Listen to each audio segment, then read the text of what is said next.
اخرجت للناس تأمرون بالمعروف وتنہون عن المنکر۔ اے امت مصطفیٰ تم یوں ہی نہیں آئے ہو، تم بے مقصد نہیں ہو۔ اے غلامان مصطفیٰ تمہارے وجود کا مقصد ہے، تمہیں دنیا میں بھیجنے اور تمہیں دنیا میں رکھنے کا مقصد ہے۔ مولا ہمارے وجود کا مقصد کیا ہے؟ انسان کے وجود کا مقصد تو سمجھ میں آیا کہ وہ عبادت کے لیے آئے ہیں، یہ غلامان مصطفیٰ کے وجود کا مقصد کیا ہے؟ تو قرآن کہتا ہے تمہیں دنیا میں اس لیے بھیجا گیا تأمرون بالمعروف وتنہون عن المنکر، تاکہ تم لوگوں کو بھلائی کی دعوت دو اور برائیوں سے روکو۔ پتہ یہ چلا کہ نبی کے ہر غلام کے وجود کا مقصد ہے لوگوں کو بھلائی کی دعوت دینا اور برائیوں سے روکنا۔ اب میں آپ سے پوچھنا چاہتا ہوں کہ بھلائی کی دعوت کون دے گا؟ نماز کے لیے آپ کو کون کہے گا؟ وہ شخص جو خود نماز سے غافل ہو۔ آپ کو روزے کے لیے کون کہے گا؟ وہ شخص جو رمضان کے دنوں میں ٹبلیٹ لے کر کے گھومتا ہو۔ آپ ذرا سوچیں اور غور کریں، صدقات و خیرات کے لیے آپ کو کون کہے گا؟ وہ جو دوسروں کا مال غصب کر لیتا ہو۔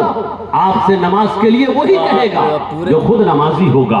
آپ سے روزے کے لیے وہی کہے گا جو خود روزہ رکھتا ہوگا۔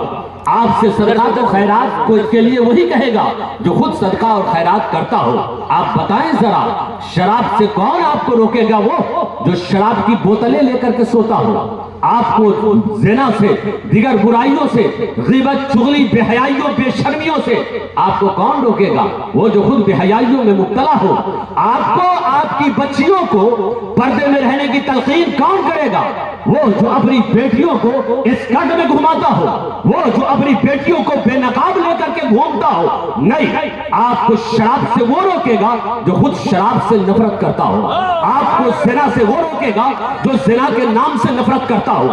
آپ کو بے حیائیوں اور بے شرمیوں سے وہ روکے گا جو خود باحیا ہو، جو خود باشرم ہو۔ آپ کی بچیوں کو بے نقاب ہونے سے وہ روکے گا جس کی بیوی، جس کی بیٹیاں پردے کے ساتھ چلتی ہو، پردے کے ساتھ نکلتی ہو۔ پتہ چلا امت مصطفیٰ کے وجود کا مقصد یہ ٹھہرا، کنتم خیر امت اخرجت للناس تأمرون بالمعروف وتنہون عن المنکر۔ اے امت مصطفیٰ تمہیں دنیا میں اس لیے بھیجا گیا تاکہ تم لوگوں کو بھلائی کی دعوت دو اور برائیوں سے روکو، اور بھلائی کی دعوت وہ دے گا جو خود بھلا ہو۔ گویا کہ ہمارے اور آپ کے وجود کا مقصد یہ ہوا کہ ہم نمازی ہوں اور دوسروں کو نماز کی تلقین کریں، ہم روزہ دار ہوں، دوسروں کو روزے کی تلقین کریں۔ اب آپ ذرا سوچیں اور غور کریں کہ یہ جلسہ میں آنے والے لوگ کس مقصد کے تحت آئے ہیں؟ یہاں دین کی باتیں سننے آئے۔ عشاء کی اذان یہاں بھی ہوئی تھی، عشاء کی اذان کے بعد جماعت یہاں بھی ہوئی۔ بتاؤ انصاف سے جماعت میں کتنے لوگ شریک ہوئے؟ نماز میں کتنے لوگوں کی تعداد تھی؟ اب آپ سوچیں اور ذرا غور کریں کہ جن کے وجود کا مقصد یہ تھا کہ یہ نمازی ہو کر دوسروں کو نماز کی تعلیم دیتے، یہ مدرسہ جیسی جگہ میں آ کر جہاں ہر کچھ کا انتظام ہو، قریب میں مسجد ہو، اور پھر نماز سے یہ غافل ہو، کیا ان سے امید رکھے کہ یہ نماز کی تعلیم دیں گے؟ کیا ان کے وجود کا مقصد یہی ہے؟ ذرا سوچیں اور غور کریں۔ ایسے ہی وہ لوگ کہ جو شراب سے دور ہوں، شراب کے عادی ہوں، کیا ان سے امید رکھے کہ یہ شراب سے خود بچ کر کے دوسروں کو شراب کی تعلیم دیں گے؟ نہیں۔ اب سمجھ میں بات آ گئی کہ وجود کسی بھی انسان، کوئی بھی انسان، کوئی بھی چیز اس وقت تک باقی رہتی ہے جب تک کہ اپنے وجود کے مقصد کے مطابق کام کرتی ہے۔ یہ مائک ہماری ضرورت جب تک ہے، اپنے وجود کے مقصد کے مطابق کام کر رہا ہے، ہمارے لیے ضروری ہے۔ ہم اس کی عزت بھی کریں گے، ہم اس کی حفاظت بھی کریں گے، لیکن جب یہ اپنے مقصد کو کھو دے اس کو پھینک دیا جائے گا، یہ مٹ جائے گا۔ اب آپ سے پوچھنا چاہتے ہیں، چونکہ میرے پاس صرف اور 15 منٹ وقت رہ گیا، اس لیے 15 ہی منٹ میں جو ہم کو بولنا ہے وہ بول دیتے ہیں کہ آپ سوچئے اور غور کیجئے۔ یہ بلب اپنے وجود کے مقصد کے مطابق کام کرے گا، اس کی عزت ہوگی، اس کی حفاظت ہوگی۔ یہ فیوز ہو جائے، رات میں روشنی پہنچانا چھوڑ دے، دن کی روشنی کی طرح ابھی روشنی نہ دے، لوگوں کا کام بند ہو جائے، تو کل اس سے بچے کھلونا کے طور پہ کھیلیں گے، نالی میں پھینک دیں گے، اینٹ مار کے توڑ دیں گے۔ کوئی کہے گا، منصور صاحب کہیں گے، جناب والا یہ آپ کا بیٹا ہے جو بلب سے کھیل رہا ہے، جو بڑا قیمتی ہے۔ جواب ملے گا، رہنے دیجیے حضرت، کوئی بات نہیں ہے، منصور بھائی رہنے دیجیے، کوئی دقت کی بات نہیں۔ کہا نہیں، کیا بات کرتے ہو، کل تک تو ہاتھ صرف اٹھایا تھا تو چیخ رہے تھے، آج بچہ اس سے کھیل رہا ہے کچھ نہیں بولتے۔ کہا نہیں جانتے ہیں،